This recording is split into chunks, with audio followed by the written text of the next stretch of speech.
Okay. And first off, I guess any questions or anything like that? Has anyone got any issues? I don't see anyone jumping up and down, so, okay. The first thing I'm gonna do just for a couple of minutes actually tied into something that one of my, the co-PI on our project that was talking about, the Palolo project. She was pointing out we have students in two of the other classes, actually, two of my other classes, working on finding out things about Palolo, the community of Palolo. And one of these has major part of this then is obviously using Google search functions to basically pull up things that we need to find out about. And she was pointing out to me, in fact, she just told me this just a couple hours ago. She was just emailing me that she's finding that Chaminade students don't know how to use Google search, which sort of comes as a shock to me, but on the other hand, doesn't really come as a huge shock to me. I think what you've got in a population, I'd say under the age of 25, especially your age group and slightly, especially the group under you, basically what I'd call like St. Louis students right now or Sacred Heart students, is you've got a population which has gotten used to grow up consuming the web, but I'm not sure it's a particularly good population for using the web. There's a real fascinating series of studies that are constantly ongoing in a part of Google, which of course is basically the web in some ways. There's a branch of Google called Google Analytics, if you ever want to take a look at them. And they do these basically hourly and daily studies of just about every aspect of the internet and how people use it.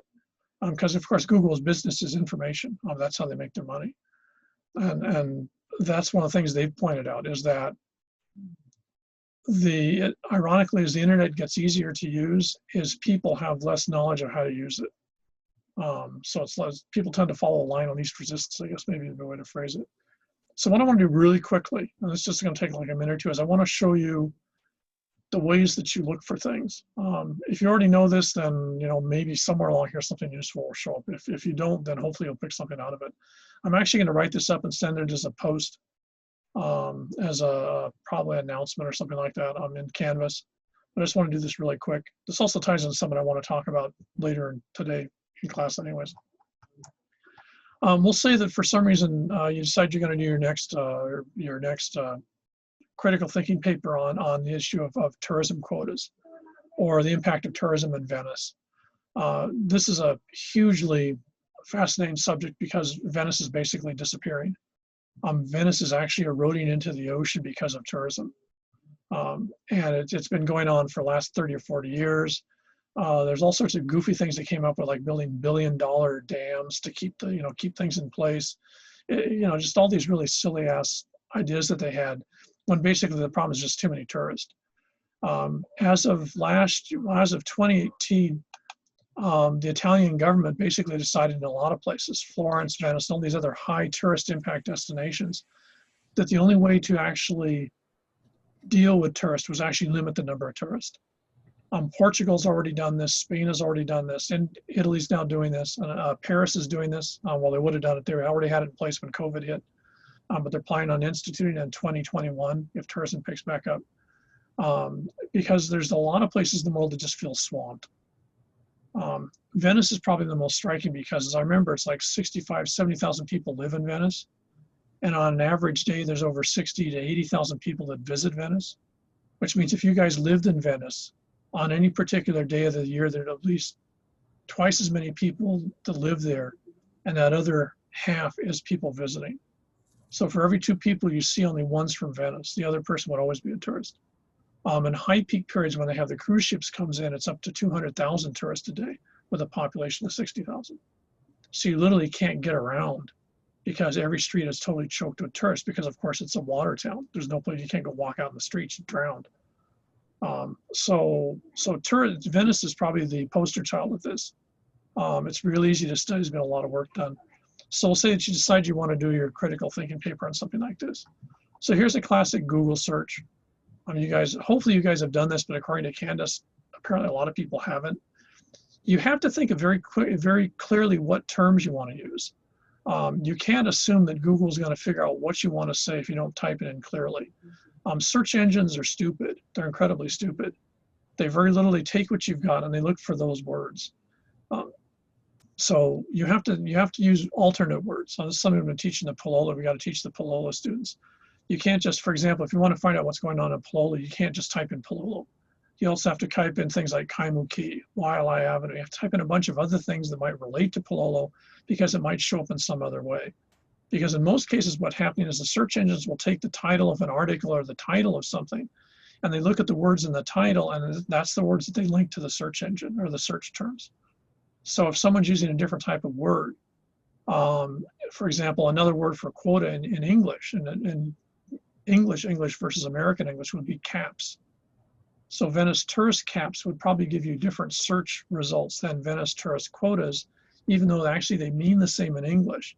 Because the search engine is dumb enough, it's going to look at the word caps and get different things pulled out of titles than it would with quotas.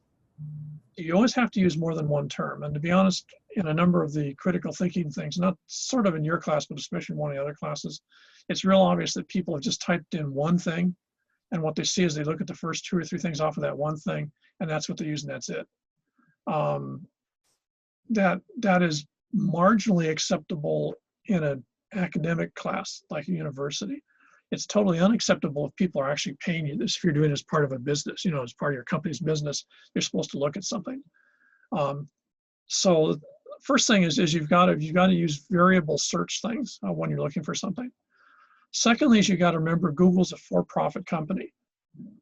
Now, if Google search is free, that tells you something very important. That is that Google's making their money. If they're not making it off of you when you type the search engine in, they're making it somewhere. And if you notice, there's no ads here, so they're not making it that way. The way they're making it is right here. The first entry here is cntraveler.com. What I can guarantee you is CN Traveler is actually paying Google a large amount of money to make sure that every time you do a search, if it's related to something they've done, that they show up first. Every industry does this. I know because I work in the travel industry in terms of web stuff. So every company here, like CNN, CNN pays Google, I would guess probably, I'm just guessing here, but probably between $15 and $40 million a year. So that when you type something, CNN's result will come out at the top or near the top, regardless of what the topic is. The New York Times obviously is going to pay them large amounts of money. Anything you see here is a company that's paying to make sure, like tourismreview.com. I know that place, and that's actually a company that makes its money off of writing basically sort of ads for people to consume. And then those ads are paid for by the various countries. So for example, an Italian ad will be paid for by the Italian Tourism Authority. And if it's on Venice, the Venice Tourism Authority will pay for part of it. And that's how these guys make their money. And what they do is they pay Google money to make sure that when you typed in this search, that they showed up number 5. So for the first page or 2 in a Google search, you're not actually seeing the ones that are closest to what you asked. What you're actually seeing is the people that paid to make sure their stuff shows up first, irregardless of whether it's close to what you asked. It's not till you get to about the 15th or 20th hit, in other words, usually page 2 or page 3, that you're actually going to see the best answers to the question, whatever it is you put in the search engine. To be honest, I don't know why people don't know this, but then I'm in the business where, we do this stuff. So I guess maybe I'm too familiar with it. But you're never going to find the most relevant entry in anything in a search in the first 5. The first 5 are going to be paid for if you want to, because you can pay to push it up. And if you actually go to Google and you're a company, they'll actually tell you if you want to move ahead 1 page or, like 50 points in terms of 50 searches, it'll cost you X amount. If you want to move 100, it'll cost you X amount more. If you want to move to the top, that's going to cost you X amount. They've actually got a scale. This is the main way that Google makes money. The other way that Google makes money is, of course, every time you type in something, Google's keeping track of it. So if Bridget's typing in something, Google actually is not only keeping track of what she typed, but it's also collating all the data of everything else she's ever typed, every other website she's ever looked at. And if she's using Google Docs or anything else like that, any other thing she's ever written. And all that's packaged together. And that's how Google makes the rest of their money. Google is in the business of selling information. And they're very, very good at it. And they're very, very sophisticated. I have 2 relatives that work for Google, and to a certain extent, I work for Google, at least part-time with Google Earth. So, I'm very familiar with how they do business. I don't have any problems with it, but it can be sort of a shock. But for you guys, the main thing to remember is if you type in something, you just pick the top sources. frequently you're going to look pretty stupid because those are not the best sources. Those are the ones that people have paid to make sure come up to the top. Second thing is Google actually fairly frequently, and we occasionally get involved in building some of these. If you actually go in here on the bottom of the first page, you'll actually see searches related to that. That's a very, very useful thing to look at, because what's that showing you is that's showing the other terms that a search engine will find similar but not exactly the same returns on it. So if, for example, you're typing in this one here, and you've got these, and you're thinking, oh, yeah, this isn't what exactly I was looking for. You should immediately go down to the bottom here and click on one of the two of these other ones and see what shows up in those. See what type of patterns you start to see. It's better to spend a few minutes clicking back and forth, which is almost painless to do anyways, than it is to just pick one or two articles because it just looks like it's easy to read and you don't want to work at it, and you're going to look dumb because the person that's reading what you wrote knows better. That really happens to me a lot when people do Hawaii stuff. You know, they'll click out something really silly and I'm like, dude, you know, what the hell? So that's where this is useful. So notice how Google's intentionally made it easy, because of course from their standpoint, the more searches you do, the more money they make. So that's stage one. Stage two is this alternative. I'm going to stop this and switch it because I don't know if it'll switch.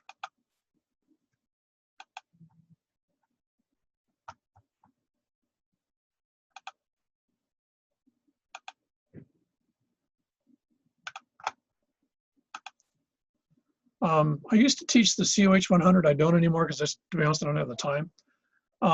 But this is one of the things I point out to people that they didn't understand, and to be honest, even a fair number of faculty don't remember this. There's actually a second version of Google Search. It's called Google Scholar. This is intended specifically for people doing research. So if you want to, it's the college version of Google Search versus the what I'd call grade school version of Google Search, which is the original one. Google Scholar is tied to basically specific informational materials. Notice how it's actually got search things here in terms you can actually go by year. You can actually set up a year for things you're looking at. You can, you know, depending on what you're looking at, you can tie it in that way. And this is basically a sophisticated form of the search engine, which is designed specifically for people that are doing real work, if you want to think of it that way, versus just trying to satisfy their curiosity. So here you've got a whole mess of articles, again, tied to this. Notice how you don't have that recommendations at the bottom. So you've got to think about what you're doing in here, because it's only going to give you exactly what you ask for. But these are all formal articles, which in your case, since you're at a university, is the type of stuff you guys should be looking at. A New York Times article or a CNN news thing might be sort of handy, but what's going to be a lot more useful if you're looking at, say, Venice and tourism would be, you know, things like, say, this one here. Because that's actually a formal article in a research journal about the issue of the impact of tourism in Venice. So this is going to be the type of stuff that you would get something more useful out of. When you're giving it to someone as part of a paper, it looks more legit because it's a real article versus some sort of, you know, 2-paragraph thing in a newspaper or a news blog. So this is the type of thing that, you know, you want to be used to using this. You should always be, if you're trying to write a paper, especially a big paper for a class, you should be using Google Scholar. If you don't find anything particularly useful, then fine, go back to Google Search. But remember what I said, don't do the first page. These things are really straightforward. To be honest, I sort of tend to see them as being obvious, but I don't think they are. But this makes the difference between people paying you for stuff and you looking for work at you know, L&L Drive-In, to be honest. You know, this is what people expect college students to get in part out of college in the 2020s, is the ability to look for things. And given what Candace was just telling me, I'm not sure I'm necessarily seeing that. So I'm gonna, again, I'll write this all up. But I just wanted to sort of show you guys this stuff.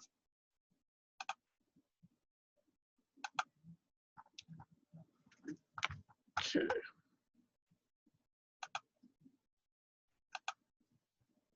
Oops, hang on a sec.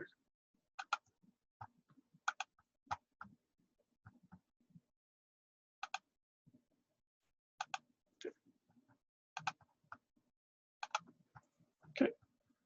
Next, I want to go to what I want to finish up today. I want to finish up on the tourism stuff today, and then, okay.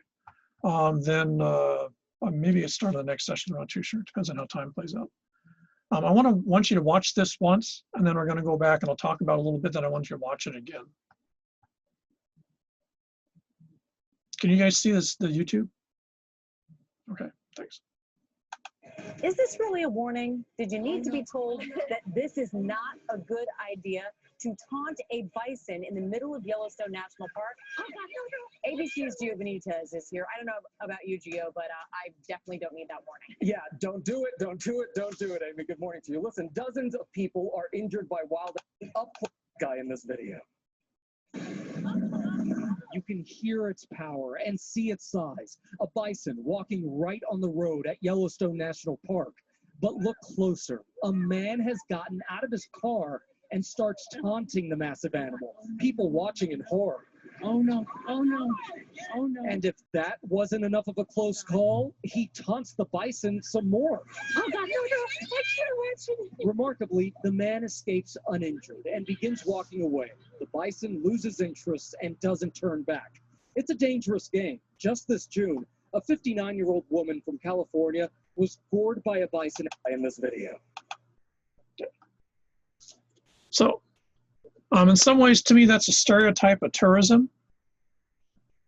What does it tell you about tourists? I mean, I don't think this guy's particularly unique, sad to say. Tourists are crazy.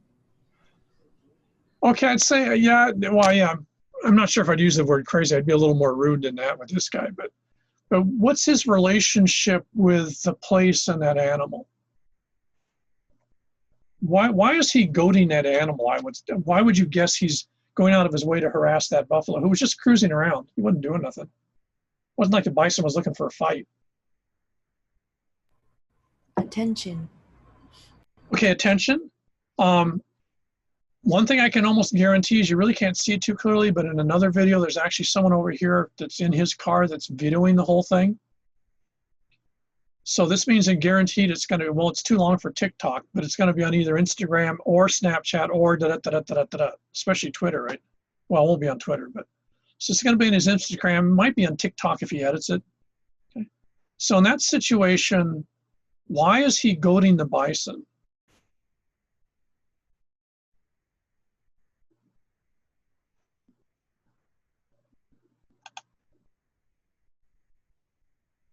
What's he want out of it? If this is for fun? Huh? So like have fun. I don't know if he really wants to have fun. I would say, what's he actually want if, let's say this guy's a YouTube influencer, which isn't impossible.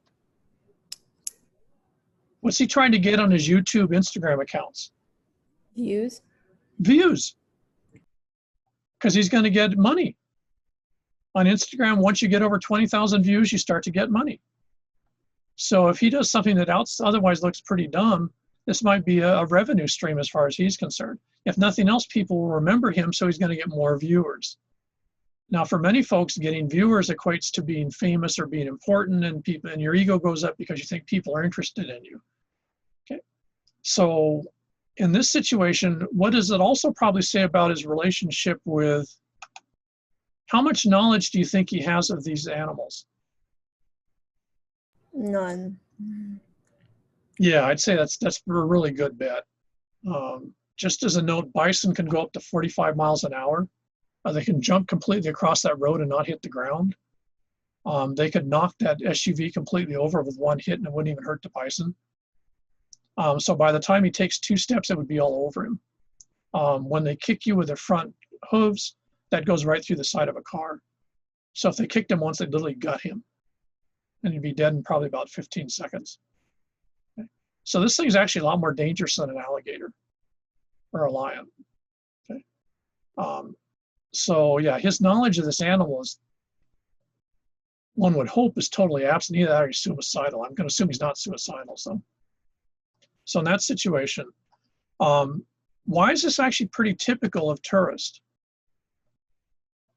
I mean, this is sort of excessive, but you can see the same thing if you go out to Portlock, if you go out to Spinning Caves or somewhere out there, and there are people that turn around to their back to the waves and do a V or do a little stupid thing to make sure they get caught on their YouTube you know, or on their TikTok shot, or else they go and they take a short thing on their Instagram account on the edge of a cliff to make sure that it looks really, really neat and exciting so that people will be impressed with them. What is all this actually tied to? Why did tourists do this? What's their relationship to this world?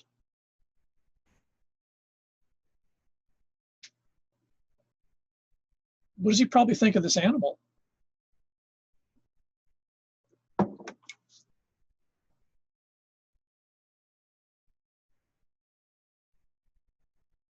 Not much. You know, he probably watches too many Disney movies or something like that, or Pixar or something like that. Okay. So in that context, let's go watch this again, but I want you to think of this from another context. Go back to the beginning here.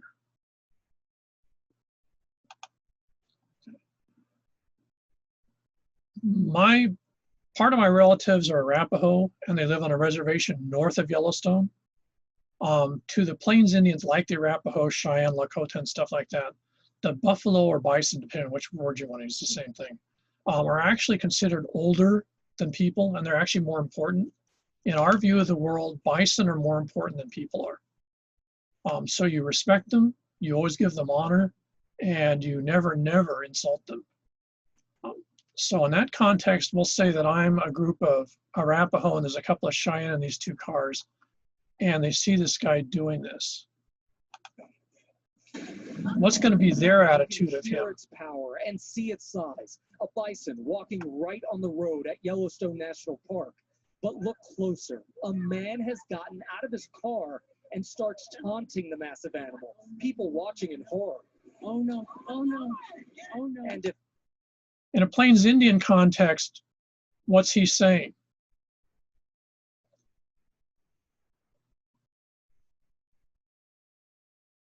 He's basically dishonoring our family. He's insulting us. He's insulting us. He's insulting the world we live in. He's insulting everything about us. And at that point, we don't care if he doesn't know. But I can guarantee if he shows up at a bar anywhere near the reservation, he's going to be hurt really badly, if not killed. Okay.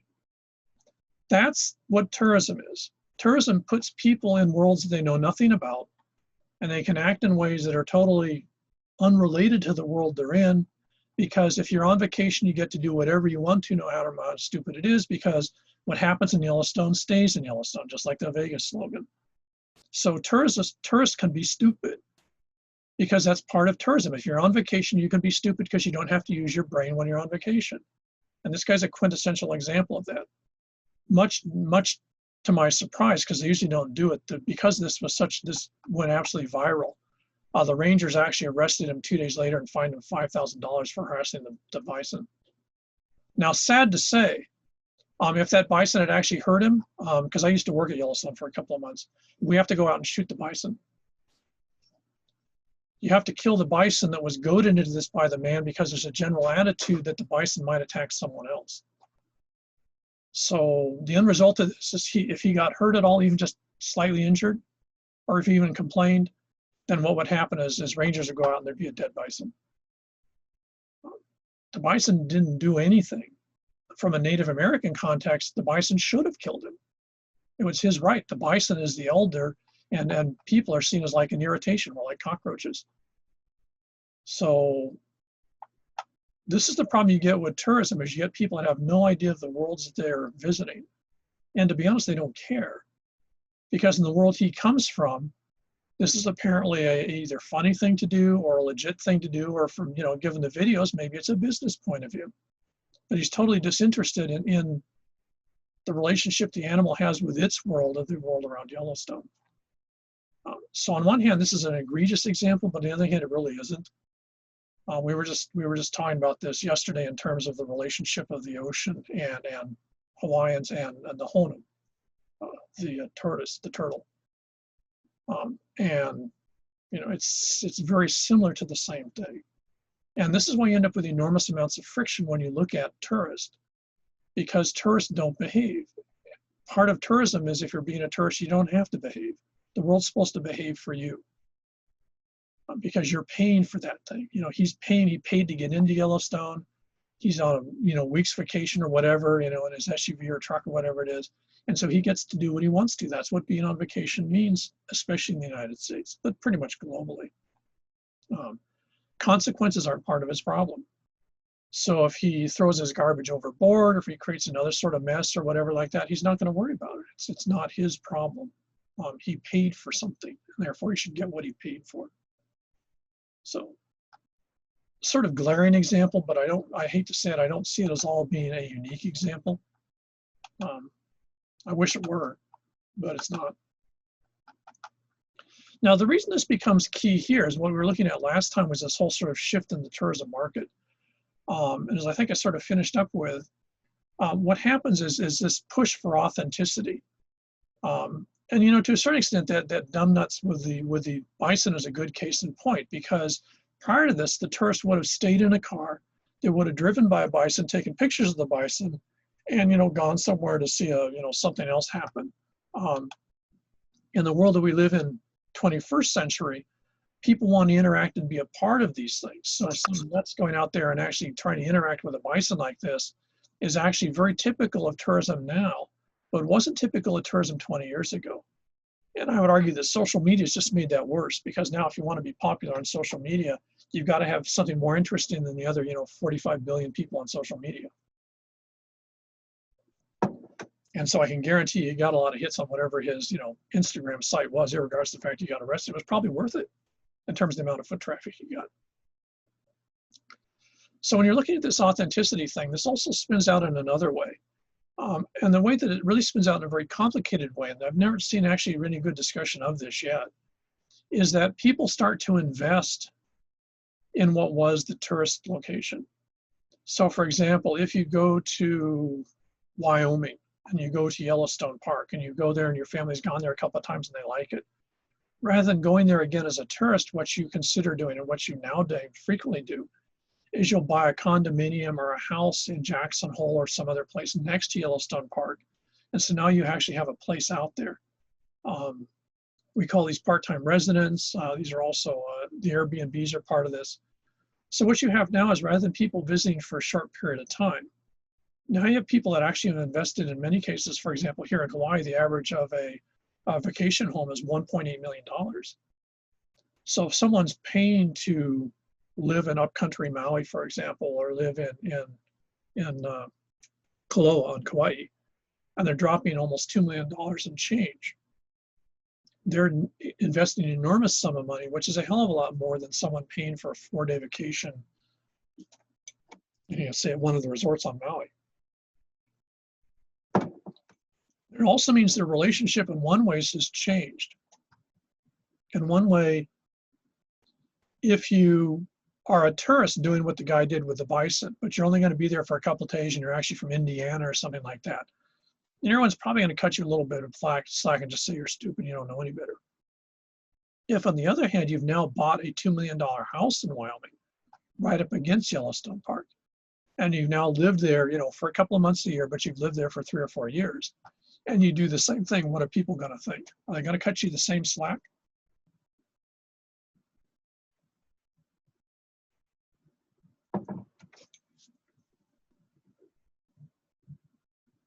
Are they going to say, oh, he's just a tourist, he doesn't know any better?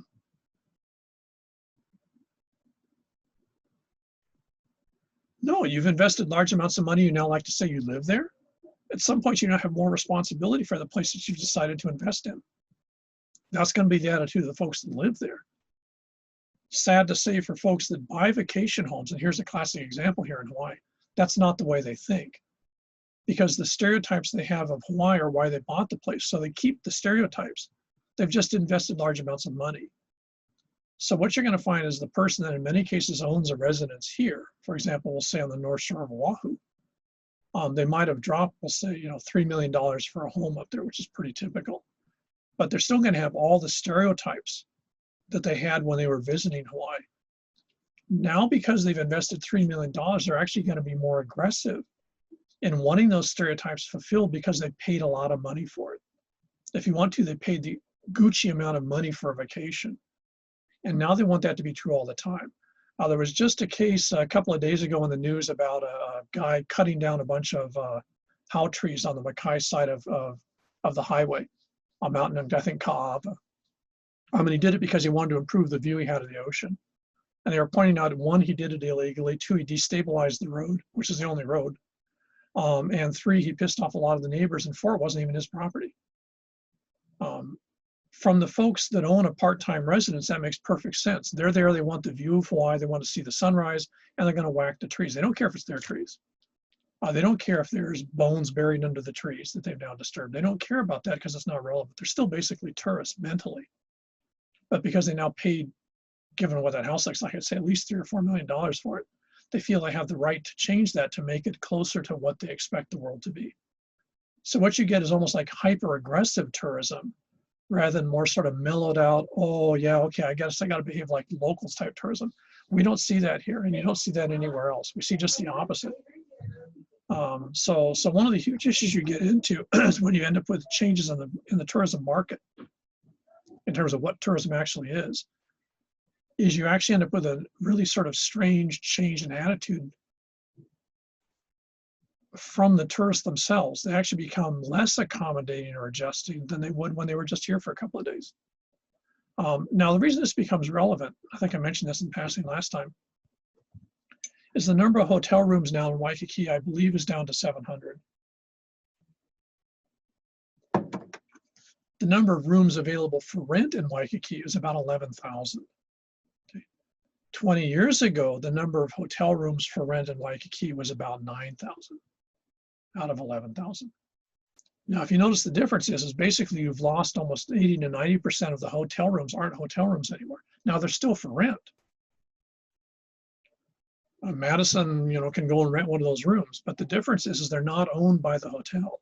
In fact, really, we don't have hotels here in Hawaii anymore. Hilton really doesn't own Hilton. Hilton manages the Hilton properties. The Trump company doesn't have anything to do with the Trump Hotel first, but the folks that actually own the Trump Hotel don't actually own the units. They manage the Trump property. What happens is that they convince everyone when they're building the thing to basically go and invest, and they buy a condo there. They buy one of the apartments. What they do is they then stay in the apartment for a couple of weeks of the year, and then they rent the apartment out as part of the tourism package, in the sense that the Trump organization will, if Madison owns one of these units and she spends 4 weeks a year at it, she'll say from, okay, February through November, I'm not going to be in that. So she contacts the Trump people, and the Trump management group actually then rents out her apartment for the other, 10 or 11 months of the year. And they cut what they get out of it with her. So she gets a part of it, they get a part of it. That's what Hilton does. Hilton doesn't own the Hilton Towers anymore. They sold the Hilton Towers. They manage the towers, they keep the maintenance up on the towers, and they book the travel in terms of tourists staying in the towers. But people like you guys are the ones that actually own all the units in Hilton. So this was the enormous change in the last 15 years, is that hotels aren't actually hotels anymore. What they actually are sort of, half-assed apartments. They're condos. And so for developers, this means when they build a hotel, there's no risk because they don't have to find people to stay in it. As long as they can sell you guys the units, then their only job is to try to book tourists into it, but they don't have to. So if you're Hilton, you don't really care if COVID's going on. Hilton's making just as much money now, theoretically. Well, I should make, they're not making as much, but they're making some money now, even with no one in their hotels. Why? Because it's actually not their hotel. Now, there's probably 700 or 800 people that own each of those apartments in the Hilton Towers that are losing money hand over fist because there's no one renting their units when they're not using it. But that's not Hilton's problem. Hilton's only problem is they can't find people to go in the room, but there's no one else that can manage it anyway, so that's just like tough. You guys still have to pay me the maintenance fees, etc. You guys own the unit, you take the risk. This is why there's been no hotels built in the Hawaiian Islands in the last 20 years. All the new hotel developments, and that's usually what they call them, actually aren't. They're owned by individual investors who buy one or more units in it. That's all of Ward. The Ward units are all investor-owned. All the hotels in Waikiki are all investor-owned. They're not owned by companies anymore. Marriott and Hilton, Marriott doesn't own a single hotel in the United States anymore. All they do is they manage properties. So their entire business model has shifted in the last 15, 20 years to an entirely different model. Now, there's all sorts of scary side effects of this, not the least of which, if something goes under, one, a bunch of people take a hit. But more importantly, it means that there's even more pressure on these units to have people in them all the time. So this is the enormous drive to make sure that you have tourists showing up every day, because now there's a whole mess of people that are making money out of that. And actually, another good example would be the Disney resort, the Aulani.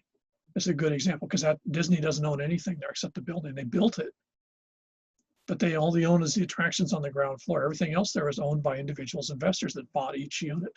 And Disney then manages it, which means Disney will try to find people to fit as tourists into your unit when you're not using it. So Disney doesn't have to worry about the hotel. It's not, and that's why it's oftentimes they're usually called resorts now, because they're actually not hotels. They're not owned by corporate entities anymore. What that means also is a very small difference between someone owning one of those condo units and someone buying a house.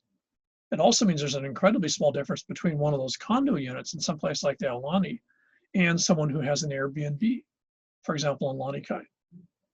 So if you buy a house and you live in it part of the time, or you live in part of it all the time, and then you rent it out, you start to think about it's just another version of the same thing that the Aulani or the Trump or Hilton's doing down in Waikiki or, or wherever, Kapolei or wherever else. It's the same type of thing. Now, all these have enormous impacts on the population that's very, very different than traditional tourist. What didn't happen there?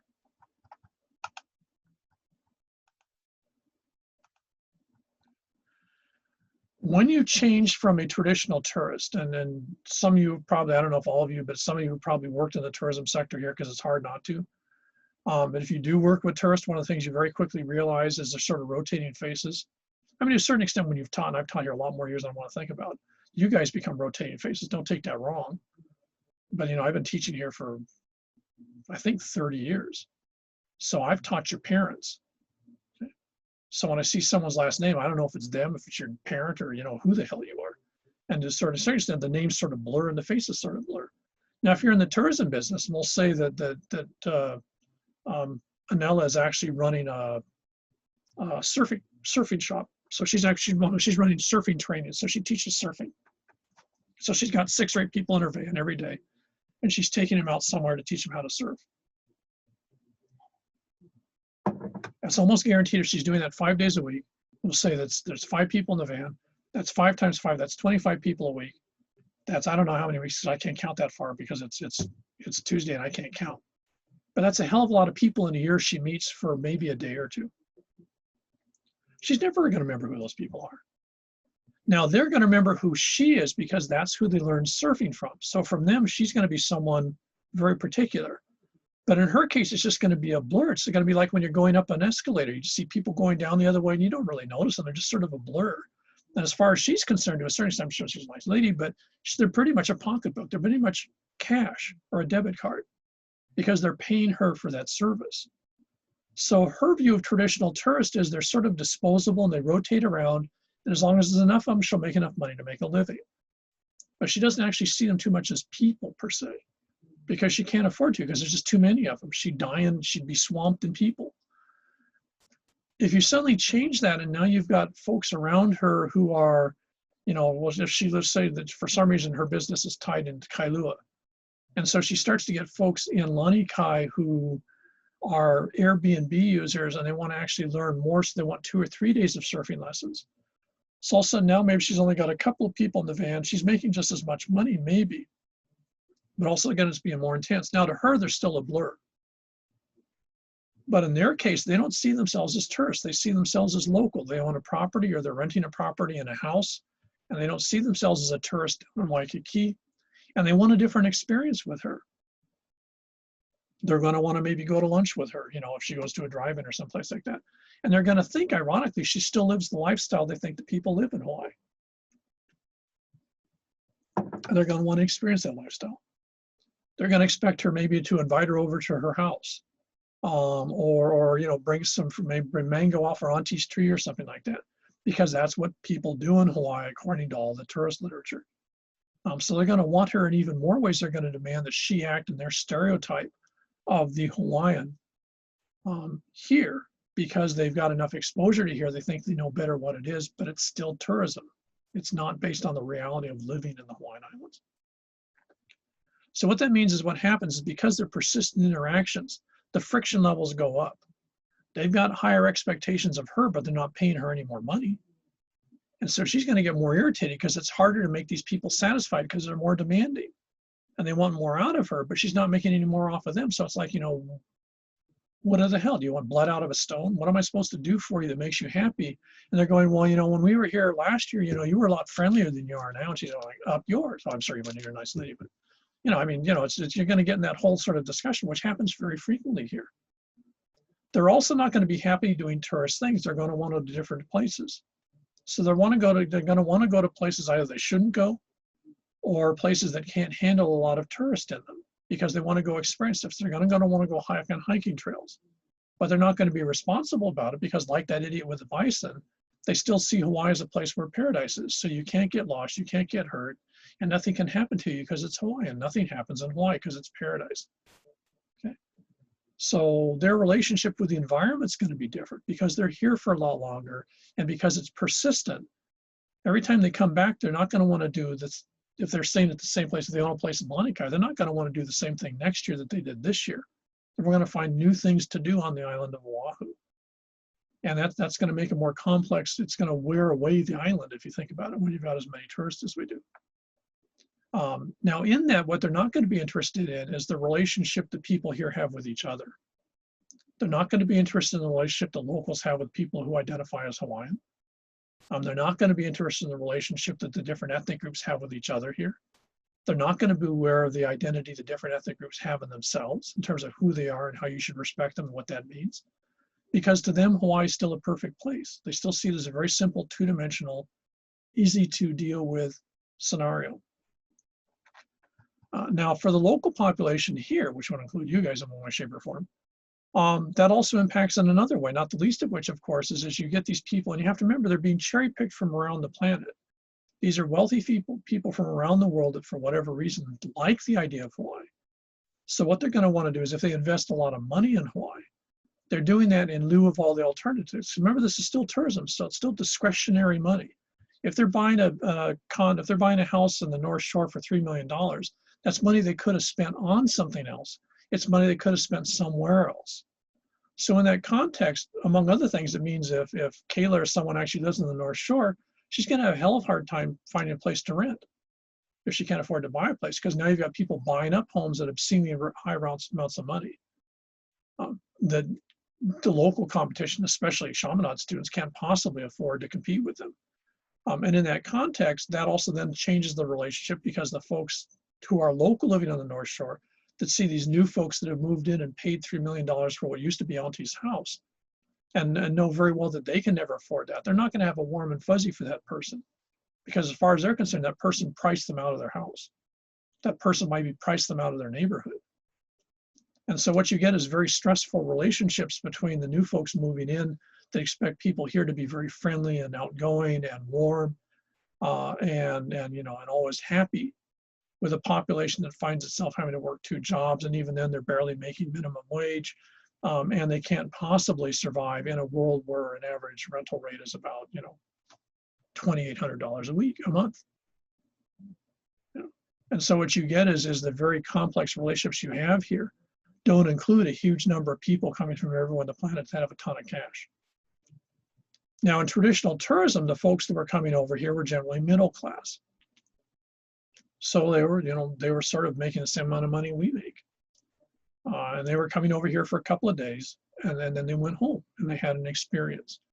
The folks that buy, units out at the Aulani, or buy part of one of the units in Trump Tower, or buy one of the units in the Hilton, or buy a house in Lanikai or something like that, that's an entirely different phenomenon because those folks are not, middle class. They're upper middle class or upper class. They're going to have much higher demands, much higher expectations, especially given the money they put into it. Now, one of the complications is, of course, once they own that property, technically they live in Hawaii, which means that then they can demand that services here should be the type of services they expect. They're going to be much more vocal about the quality of the roads. They're going to be much more vocal about the quality of the parks. They're going to be much more vocal about just about everything because they paid larger sums of money and they're not from here. In fact, here is someplace they only stay part of the year. So what you then get if you're the state, for example, or the county, is you're stuck with the paradox. Who do you listen more? Do you listen to them more to the folks that grew up here or the folks that have paid more money to be here? You know, and this is one of the huge problems. None of this is unique to Hawaii. Here, the same discussion, especially in Europe, where it's a lot longer ongoing discussion. Here, I don't think the discussion really came up. We were avoiding that discussion. If there's an actual positive side to the COVID issue, it's the fact that all of a sudden I think it really just hit people between the eyes just exactly how dependent we are on tourism and what those impacts are like and what it's like when you don't have tourism. It's not necessarily good, but it sure as hell is different. And I think people are starting to really rethink in a very clear way what do tourists give and what do tourists take, and what's that balance, which no one has had to do. And ironically, the whole world's had to have that same discussion simultaneously since COVID's been a global phenomenon.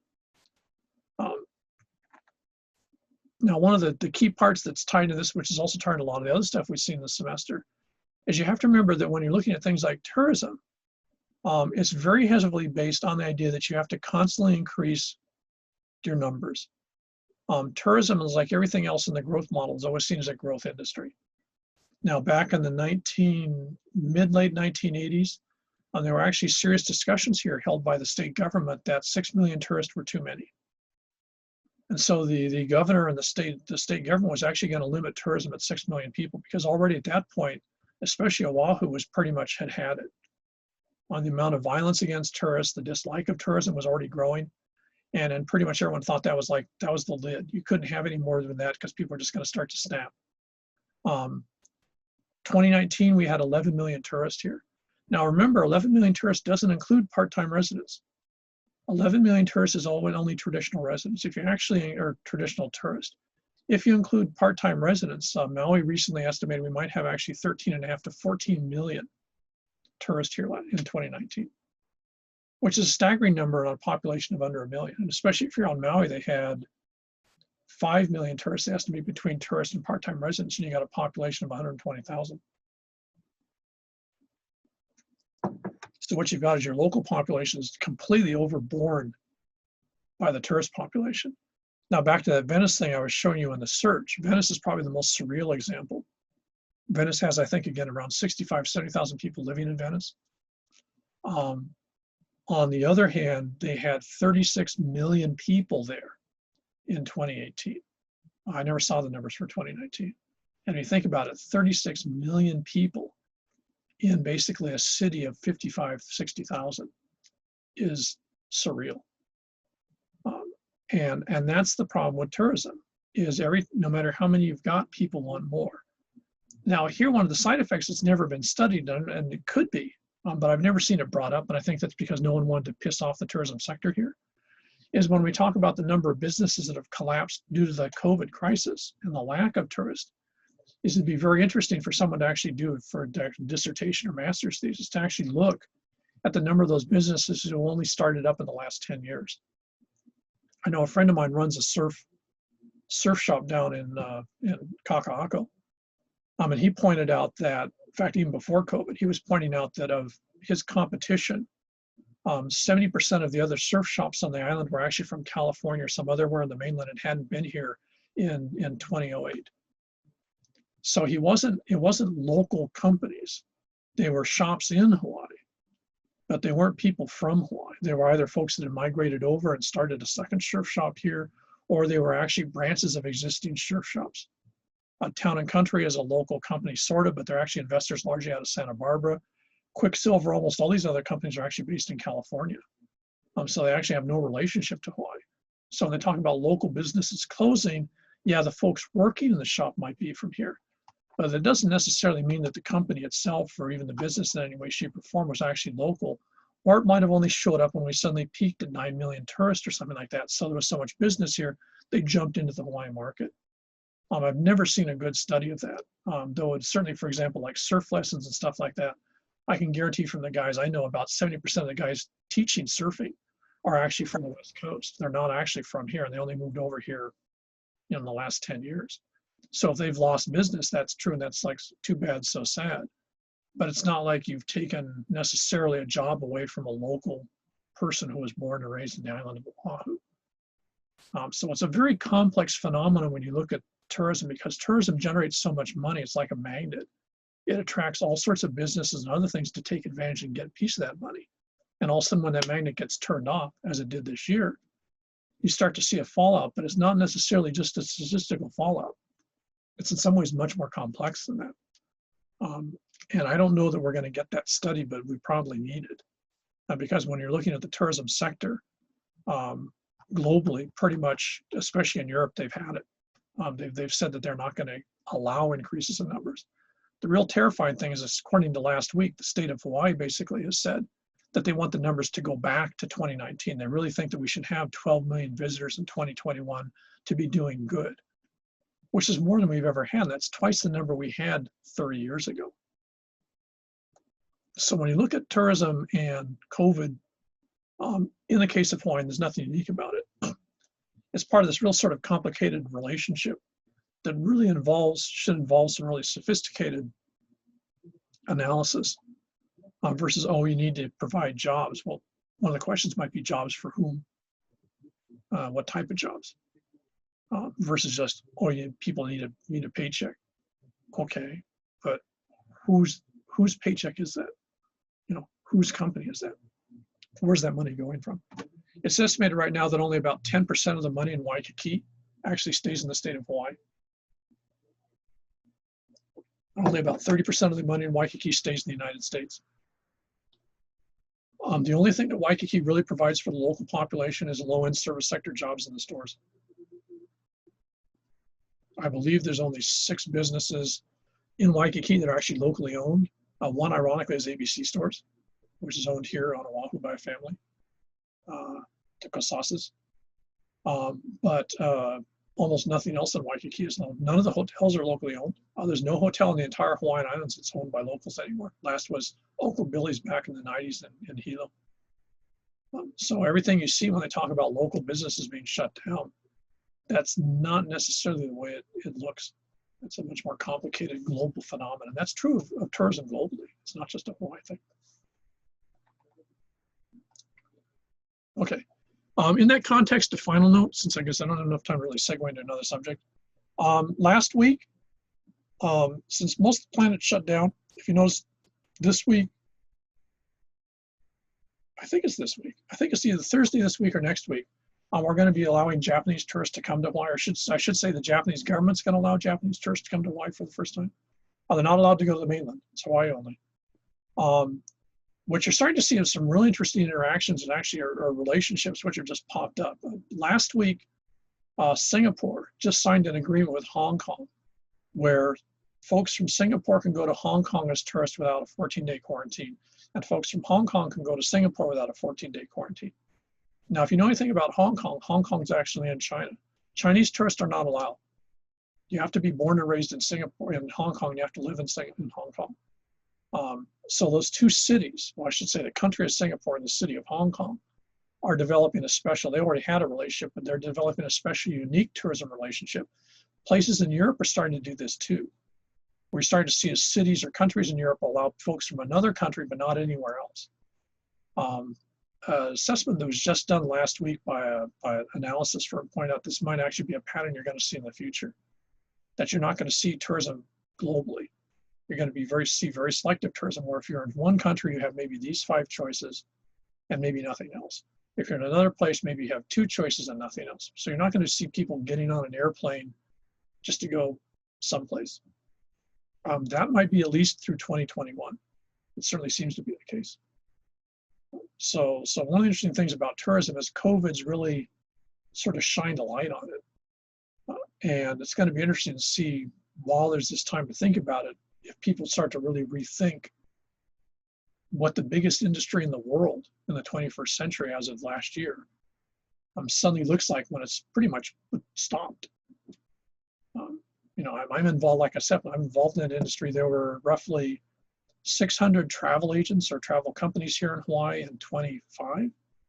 By 2018, in other words, 2 years ago, there were only 17 companies and maybe 45 people involved in travel. As of right now, I think we're down to three travel agencies in the entire Hawaiian Islands. And I believe there's about 15 people working in the industry. And that's, so in the travel industry, it has changed dramatically even before COVID. COVID's just completely wiped it, basically. What that means in terms of jobs, training, availability, who knows? But it's very typical of a lot of industries, in this area. And you're going to see a lot as you pay attention. You're actually going to see this in another area, which we got into a little bit with production. That would be the idea of online. Christmas shopping has already changed radically if you've been paying attention the last couple of weeks.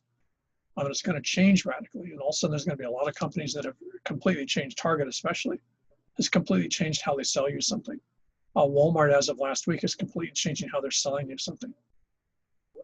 And so this is a trend that isn't going to stop when COVID's gone. Right? It's a change in the way that we consume, in the way that we purchase. And it's going to have all sorts of impacts geographically, not the least of which is, among in many cases, you probably don't need shopping malls anymore. If people are going to drive in and pick stuff up, what do you need 800 parking stalls for? So there's a lot of interesting sort of ramifications when you look at sort of the implications of COVID. Tourism is probably the most glaring because tourism is so tied to this, and tourism has taken such a huge hit. And in our case here, as in many places, Guam's another example, Okinawa's another example. Without tourism, all of a sudden everything just came to sort of a screeching halt. But what you're going to have in all those cases, I haven't been keeping up with Guam, but I know in Okinawa has been a huge discussion like here about, do we actually want to see all those tourists back? Are there alternatives to it? So, okay, so that was all I had to talk about. Oh, there was a note, I just got a note. Gail sent out something. I don't know why I didn't get it. San Diego State and UCSB, University of California, Santa Barbara, are offering 5 PhD tracks in geography, including human geography, as of right now. This is apparently going to be an ongoing thing. They pay all expenses. So if you get into their PhD program, they pay your fees. They pay everything. So it's sort of like a scholarship. And they're doing this perpetually for 5. Since you guys are undergraduate, it ain't happening for you right now. If you're jumping into a PhD, I don't know why you're a shaman, to be honest. You should be at MIT or Stanford.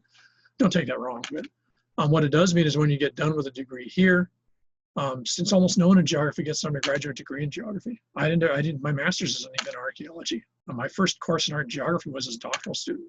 That's very typical.